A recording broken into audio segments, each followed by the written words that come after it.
Good morning. Welcome you to my class on the Wasteland by T.S. Eliot. We finished uh, the love song of J. Alfred Prufrock, and now we are starting the Wasteland. And what I want to share with you in my first class on the Wasteland, that this poem is basically the landmark of modern literature. And the Wasteland was composed or written by T.S. Eliot in such a way that if a student understands this poem, then his comprehension or his understanding of modern literature becomes easier, and he can then read other texts and understand those texts. Now, why the Westland is important for the students or for the students of literature or for any reader or lover of poetry? Because if you want to understand modern literature clearly, then you have to understand the Westland. Because the modern aspects of literature, I mean, the aspects of modern literature, are obviously present in this particular poem. And there is hardly any modern aspect which T.S. Eliot didn't use in this particular poem. The style and the subject matter of the Westland both are modern. Why am I saying that? Because the style that T.S. Eliot maintained in this poem, I want to introduce the poem to you first. Why I was talking about style?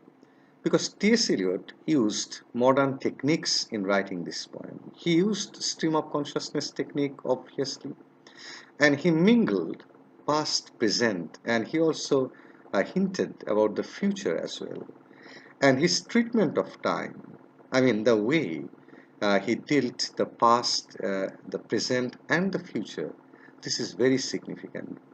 And in order to grasp the incidents or you can say the internal state of human mind or psychological state of human mind in this poem as well, he used the stream of consciousness technique in this poem.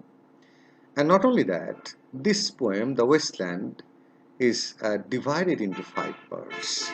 I will mention the names of the parts, but I want to tell you first that even the subject matter of this poem is also very significant because the subject matter deals with the modern civilization. And as I said earlier, that the style is modern and the subject matter is also modern. I will explain it more clearly and more elaborately once I start the poem. Now, let's go to the epigraph first. As we saw in the poem The Love Song of J. Alfred Prufrock, that T.S. Eliot he was basically fascinated by the style of giving or starting the poem with an epigraph because she wanted to give a kind of indication to the readers so that they can take some preparation psychologically and mentally in order to understand the atmosphere, in order to understand the incidents, in order to understand the depth of the poem. Now, as we saw in the poem Love Song of J. Alfred Prufrock, we again observe a similar type of epigraph in this particular poem, which is also written in Latin. Now, this quotation basically T.S. Eliot alludes to a poem, Satiricon, by Petronius, and this poem was written around 100 years after the death of Jesus Christ. And this poem, Satiricon, which he alludes to in this epigraph, deals with, uh, you can say, an episode regarding the Sibyl of Kuma. Now, what does this epigraph indicate then finally? This epigraph indicates that a Sibyl of Kuma, she was a prophetess, and Kuma was a place near Naples in Italy, and it was, you can say, a kind of a colony of Greece at the time. And Sibyl means prophetess, and Kuma is the name of the place. And Sibyl of Kuma, she was basically the prophetess in that particular temple, and she was a devotee of Apollo. And Apollo had granted everlasting life to the Sibyl of Kuma, but Apollo didn't grant everlasting youth, almost the similar to the case of Tithonus. Now, this Sibyl or this prophetess, since she was not awarded everlasting youth, she became old and she became feeble and she shriveled to such a physical stature that she could be inserted into a bottle. So that was her physical condition. So in this situation, I am talking about the poem which Eliot refers to. I said Satiricon by Petronius. In that poem, Apollides, when asked the Sibyl of Cuma that what was her intention now, she replied that she wanted to die. So this epigraph refers to the Sibyl of Cuma. Sibyl means prophetess of Cuma, who was awarded everlasting life but not everlasting youth by Apollo. And when she was asked that what she desired now, like Tithonus, she replied that she wanted to die. Now, what does this indicate? It indicates that T.S. Eliot, at first, before starting the poem, he wants to prepare his readers from that point of view that the people of the Western civilization in the poem The Wasteland, they are basically in the realm of death. They are already in the world of death. And they are in such a situation that if you ask them what do they want, they will probably say they want to die because they are already within they are already confined to the world of death. Now, this is how the poem starts. I am again telling you that the epigraph refers to the story of the Sibyl of Cuma. The Sibyl was, a prophetess of the temple of Apollo in Cuma, and when she was asked that what was her wish, she wanted to die because she became very feeble. She was awarded everlasting life but not everlasting youth. That's why she wanted to die. The situation of modern human beings is similar to the situation of the Sibyl of Cuma, that they are in death in life situation, that they are alive but basically they are dead. We will discuss these issues later. And this poem was dedicated to Ezra Pound. Ezra Pound was very important in the life of T.S. Eliot because Ezra Pound is the man who helped Eliot, you know, uh, uh, edit the poems that Eliot composed. And Ezra Pound had huge contribution to the not only to the publication of Prufrock and the Westland, but also to the editing matters of these two poems as well, basically the Westland as well. And Ezra Pound was very, very important in T.S. Eliot's life. Ezra Pound himself was a poet. He was a poet and he loved the poetry of T.S. Eliot very much. So the kind of reputation T.S. Eliot gained during his lifetime, he was obviously he was not devoted, but he was grateful to Ezra Pound. So that's what I wanted to mean. Now let's go to the poem. The Westland, is divided into five parts, and it starts with the burial of the dead. And after the burial of the dead, a game of chess, and then you will see three more parts as well. And those parts, starting with the first one, starting with the burial of the dead, then a game of chase, then the fire sermon, then death by water, and then what the thunder said. So how many parts are there in the Wasteland? There are five parts in the Wasteland. So the Wasteland is a poem. It's a unique poem, but The poem itself is divided into five parts with five titles as well. Now, the first question that arises in the mind of the readers, that what was the necessity of dividing the poem into five parts? The necessity was probably what Eliot wanted to make his readers understand that modern civilization or life, modern life, or life itself, is not a complete whole. Rather, it's a kind of fragmentation.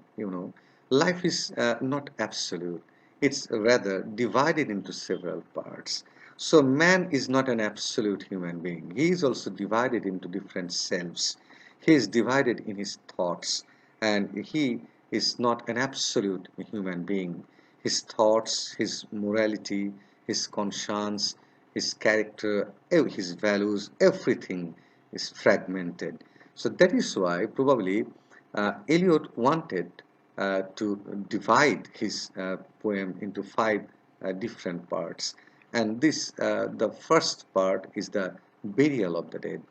When I started my speech, in my lecture, I wanted to share certain things about this poem as well. I said that the Wasteland deals with the modern civilization, and not only that, the Wasteland deals with the degeneration of modern civilization, the fall of human beings, the sterility of human mind, that Eliot probably believed that human existence was sterile and everything in this world was sterile.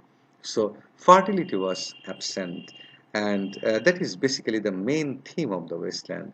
There are, the wasteland itself. There is biblical wasteland. There is the wasteland of Fisher King. I will explain these things again and again. Mythological wasteland, biblical wasteland, and now we see the modern wasteland. So, what does wasteland mean? Wasteland means a land which is virtually barren, which is virtually sterile, which doesn't produce anything good, which doesn't produce life, which is similar to death, which is similar to degeneration. So the wasteland is basically the wasteland refers to the modern civilization and basically the life of Western civilization, and you can say European civilization, and that is the main focus of the poem, The Wasteland. So, what we will expect in this poem, we will expect that T.S. Eliot will explore the life of modern civilization, I mean, modern Western civilization. And what kind of life we will see? We will see that how the upper class people, the middle class people, and the lower class people, they are leading their life in the modern civilization. What kind of techniques does T.S. Eliot use? I have already said that he will use stream of consciousness technique, and not only that, you have already noticed that the poem has been divided into five parts, and one very critical thing Eliot will do in this particular poem, probably this is the poem which which is which is replete of hundreds of allusions and references. Every line of the wasteland carries reference. That is the problem to understand the wasteland. Whenever you will read one or two lines, you have to know the background, not only the background, the reference of different things. And where does T.S. Eliot refer to, or where does he allude to? He alludes to Bible, he alludes to myth, he alludes to different literary texts, Shakespeare as well, and he will allude to the Fisher King myth. He will allude to different philosophical thoughts and religion, and he will allude to both Western and Eastern philosophy and religious beliefs as well. You will see Christianity, you will see Buddhism, you will see Hinduism in this particular poem. So it's a poem which will require uh, plenty of your understanding of different texts and philosophical ideas and thoughts. So that is why this poem will take several classes, and we are starting now. We are starting the Westland in today's class, but I don't know how many classes this poem will take. to complete, but I guess that it will take at least 6 to 7 classes. Now this is the beginning class, the first class, and I'm trying to introduce this poem to my viewers and students. And I said that this poem is divided into 5 parts. I'm again repeating the burial of the dead, and then a game of chase, then the fire sermon, then death by water, and then what the thunder said. So these are the 5 parts of this poem. And there is a silent speaker, or you can also say observer in this poem, The Wasteland. Uh, and the observer or the speaker, silent speaker, is Tiresias. Tiresias, whom you saw in Sophocles' Oedipus. But over there, you saw that Tiresias was a male person, but here, Tiresias has been treated as a person of unisex, I mean, both male and female. And you know that he was a kind of prophet who can or who could foretell the future. So why Tiresias has been used as a silent speaker? Because through the mouth of Tiresias, Eliot wanted to tell the world about the past, about present, and about future. And why Tiresias? Because Tiresias could foretell the future, and he knew the past and he knew the present. So that is why T.S. Eliot has used the character Tiresias in this particular poem. So what we see, what we will read, we will basically read, we will basically observe with the eyes of Tiresias in this poem. And don't expect anything romantic in this poem. It's an emblem, it's a symbol of modern literature, it's a representative of modern literature. So whatever you will see over here is perfectly modern. And let's start the poem. The first line: April is the cruelest month, breeding lilacs out of the dead land, mixing memory and desire, stirring dull roots with spring rain. Now you know that the month April in Chaucer's prologue to the Canterbury Tales, if you can remember, that April was glorified because it was the month of sunshine, it was the month of rain, and it was the month of flowers. So April was highly glorified in Chaucer's prologue to the Canterbury Tales, and it was the month of regeneration. It was the month of birth. It was the month of fertility, but uh, the first line, what kind of a message does the first line give you? The first line gives you the message that April is the cruelest month, but for the Westlanders, I mean for the people of the Westland or for the people of the modern civilization, they treat April as a cruel month. Why do they treat April as a cruel month? Because they love winter. Why do they love winter? Because winter represents death, winter represents sterility, winter represents barrenness, and that's why the people of modern civilization, they find a similarity between their soul, between their spirit and the spirit of winter. The spirit of winter is dead, and the spirit of the modern people is also dead. That's why they love winter. They don't love summer. They don't love spring. And from that point of view, they say they treat the April as a cruel month, though April is the month of regeneration. April is the month of rebirth.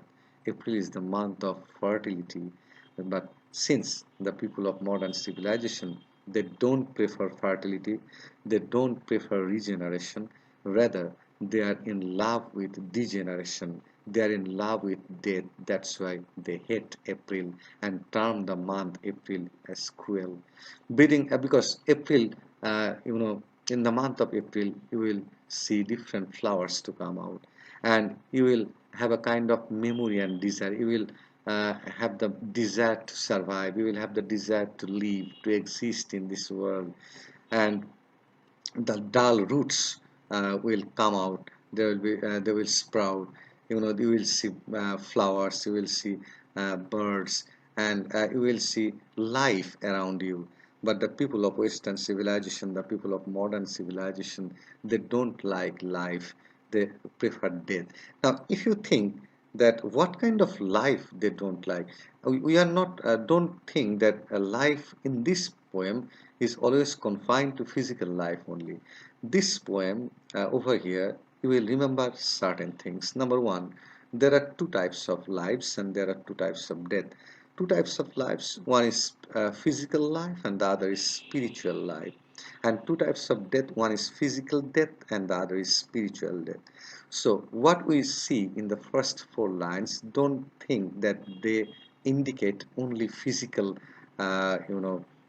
fertility, only physical, physical and external existence of things and life.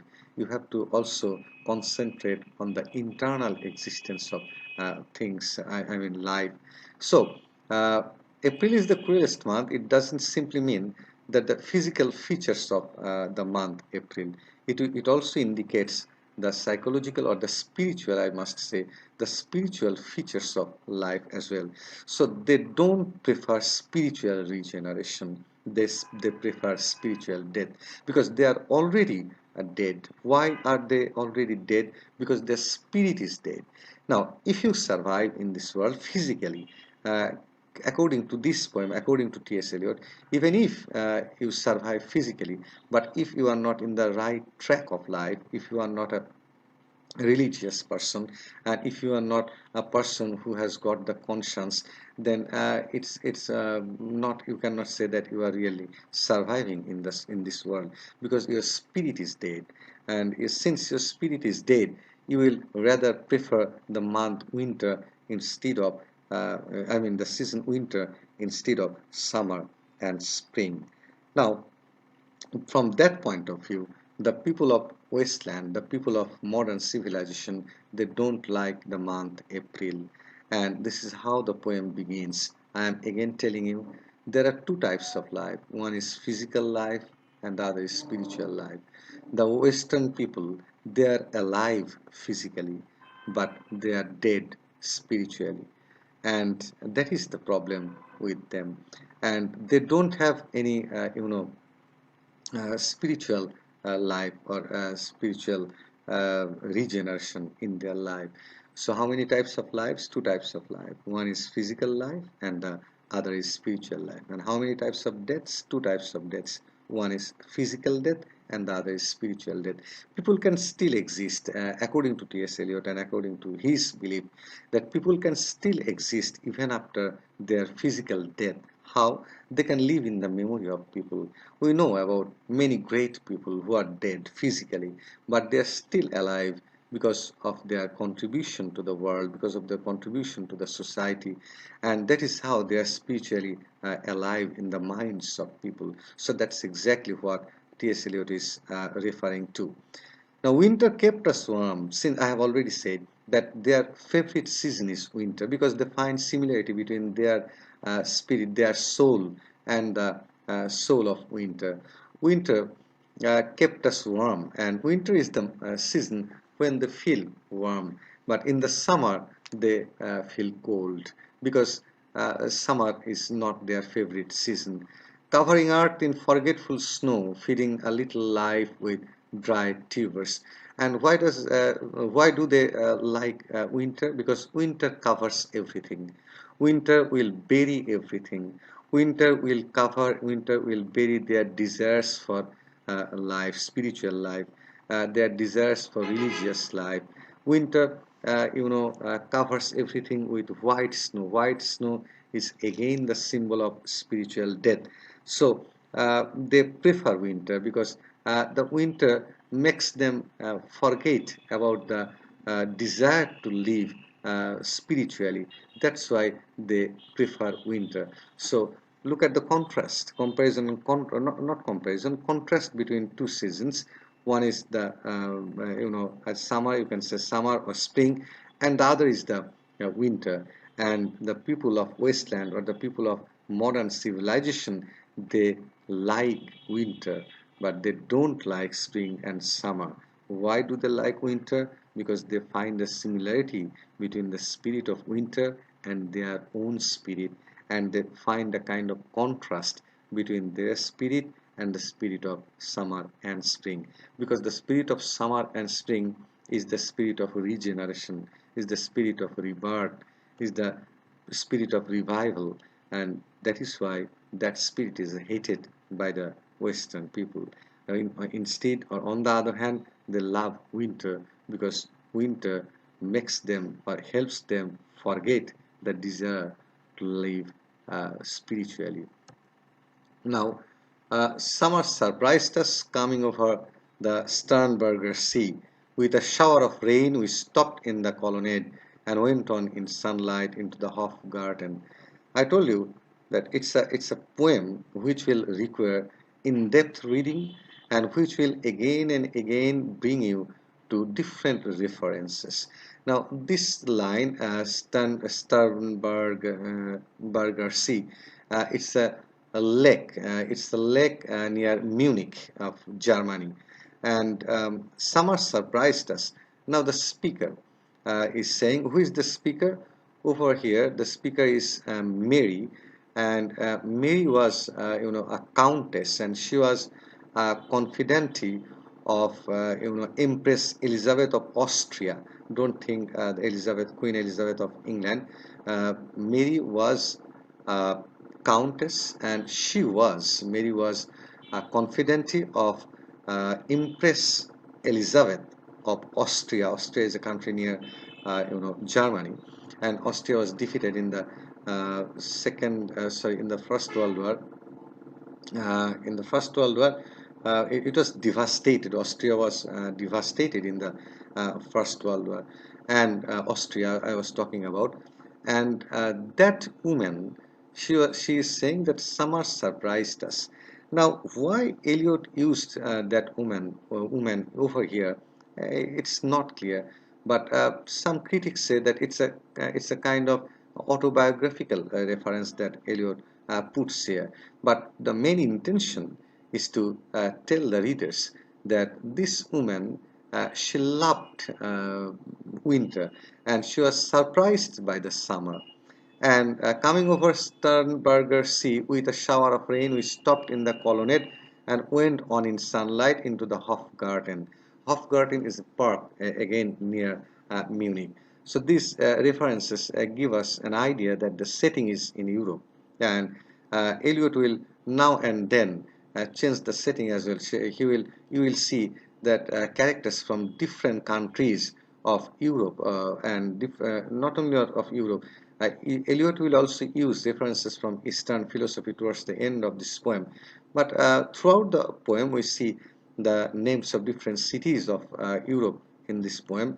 And why? Because I want to tell you over here one thing, otherwise I will forget to share with you that why Eliot is again and again changing or shifting the setting or using the examples of different cities of Europe, because there was the concept of rootlessness. Why rootlessness? Because after the First World War, the people of Europe, they were uprooted from their home countries. They were uprooted from their homeland because of the First World War. The entire continent was devastated, and that's why the people, they were uprooted. Our rootlessness means that people don't have any fixed dwelling place.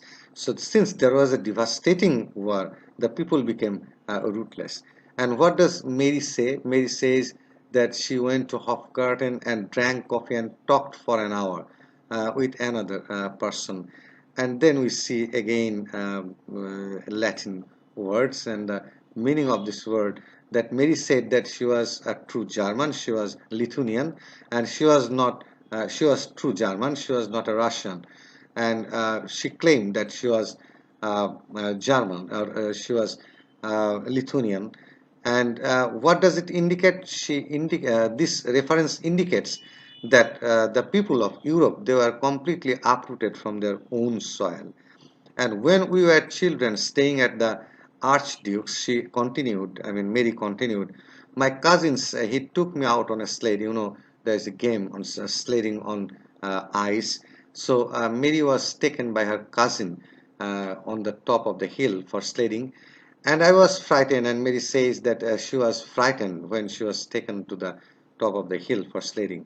And the cousin said, Mary, Mary, hold on tight. And down we went. And then they started the game of sledding from the top of the hill to the bottom of the hill. It's a kind of game. And what does it indicate? That Mary was nervous. So this nervousness is again a characteristic of modern people, that they are not confident, they are very nervous, and they are rootless, and they don't have any control over their nerves. So Mary was nerve, and Mary was German, or citizen of Austria, you can also say. And she was very nervous during her childhood. So this nervousness is, again, as I said, is a characteristic of modern people. In the mountains, there you feel free. I read much of the night and go south in the winter. Now, look at the last line of this stanza. What does Mary say? Mary says that she reads at night and goes south in the winter. South is more cooler, it's cooler region. And why does she say that she reads at night? Because we have daylight, we have the sun during the daytime, so we are supposed to read under sunlight, we are supposed to read at day, but we have developed a habit of reading at night because we love artificial light, and we don't love the light which is given by Almighty God, and that is why we prefer to read at night instead of day. Now, T.S. Eliot was a religious person, and that's why you will see his religious belief in this particular poem. So, up to this, I want to conclude over here, because we have just started our poem, and I wanted to share some of the important aspects of the Wasteland, and I said that it will take at least 6 to 7 classes, and I will request you to have patience because this poem is, it will require in-depth study, and I will request you to buy book, or if possible you can also download different helpful materials from different sites, and I will also try to share certain things with you. And please, before my next class, try to complete the first part of, I mean, the burial of the dead, the first part of this poem, so that you can understand it easily when I will explain things in my next class. So before concluding today's class, I want to tell you certain things again, that the Wasteland is a poem which is divided into 5 parts, and this division indicates that our life is also divided into different sections. So our life is not a complete whole, it's not something absolute, rather it is something fragmented. So this is one indication. The other indication is T.S. Eliot will basically focus on the psychological state of mind, and he will focus on the degeneration and immoral life of Western people in this poem, and he will explore the immoral aspects of life of people through different sectors of people, upper class, middle class, and lower class in the Wasteland. So we have started just this poem today, and we have to continue this poem. It's if you understand this poem, if you can understand this poem, then it will be much easier for you to understand modern literature. So with that hope, I want to conclude today's class, and I hope that you will attend the next class as well. So thank you very much for today.